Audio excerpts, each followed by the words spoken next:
Hello friends, नमस्ते प्रणाम। हम सालू मिश्रा अपना यूट्यूब चैनल से सब दर्शक लोग के स्वागत अभिनंदन करतानी। तो आज रउआ लोग के हम लेके आइल बने एक साथ में दो गाना बा। एगो बेटी विवाह गीत बा, एगो कन्यादान गीत बा। रउआ लोग सनी जैसन भी लागी कमेंट में बताएम। लोग अच्छा लगी तो लाइक शेयर सब्सक्राइब जरूर करेम और अपन राय जरूर बताएम और हमार भी सपोर्ट कर लेम। तो चली हम अपना गीत के प्रस्तुत करतनी। एक आयाम हरियारा, एक आयाम पियारा, एक आयाम साबुज रंग, एक आयाम साबुज रंग। उहो तीनों आमावा पापाजी के बगिया में शीतल बहेला बयार।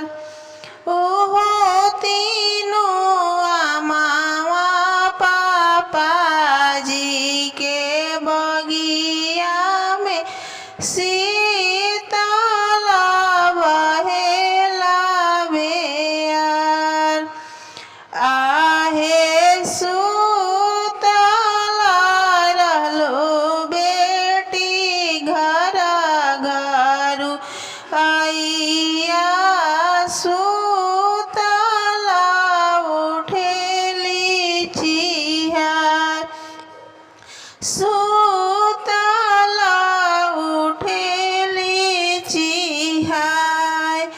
आहे के करा दुआरे पापाया जने बाजन बाजिला, के करा हो खिला बिया, के करा हो खिला बिया। आहे तोहरे दुआरे बेटिया जने बाजन बाजिला, तोहरा हो खिला बिया। आहे हमारे दुआरे बेटिया जने बाजन बाजिला, तोहरा हो खिला बिया। आहे सिखाहू ना पनिया घर घरू आइया, आवारो रसोइया बेहावार, आवारो रसोइया बेहावार।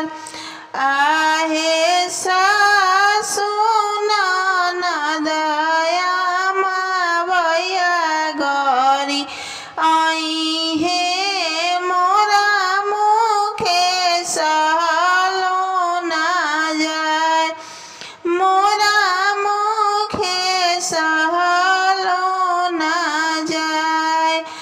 आहे सासु ननद बेटी भैया गरी आइहे, देहु नया चारा पसार, देहु नया चारा पसार।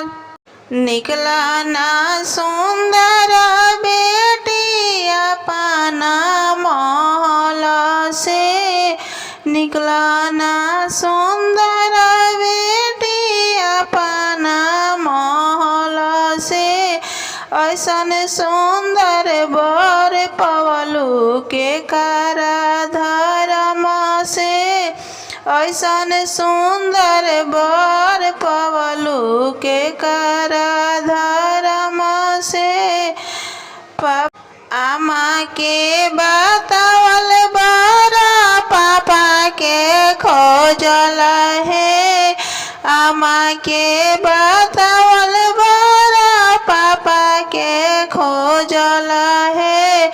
ऐसन सुंदर बा पवनी अपना धर्म से ऐसन सुंदर बर पवनी अपना धर्म से निकलन सुंदर बेटी अपना महल से निकलन सुंदर बेटी अपना महल से ऐसन सुंदर बर पवलू के करा धर्म से ऐसन सुंदर बर पवलू के करा धर्म से चाची के बतावल बारा चाचा के खोजला है चाची के बतावल बारा चाचा के खोजला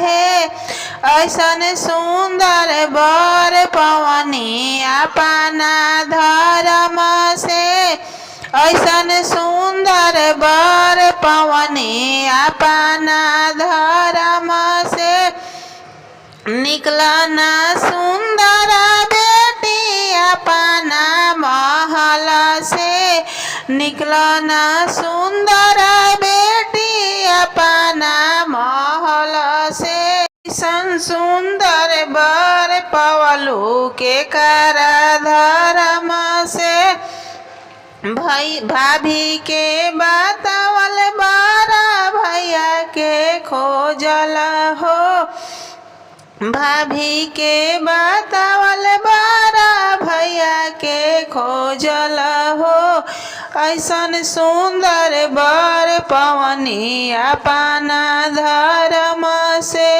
ऐसन सुंदर बर पवनी अपना धर्म से निकलन सुंदर बेटी अपना महल से निकलन सुंदर बेटी अपना महल से ऐसन सुंदर बर पवलू के करा धर्म से ऐसन सुंदर बर पवलू के करा धर्म से दीदी के बतावल बारा जीजा के खोजला है दीदी के बतावल बारा जीजा के खोजला है ऐसन सुंदर बर पवनी अपना धर्म से ऐसन सुंदर बर पवनी अपना धर्म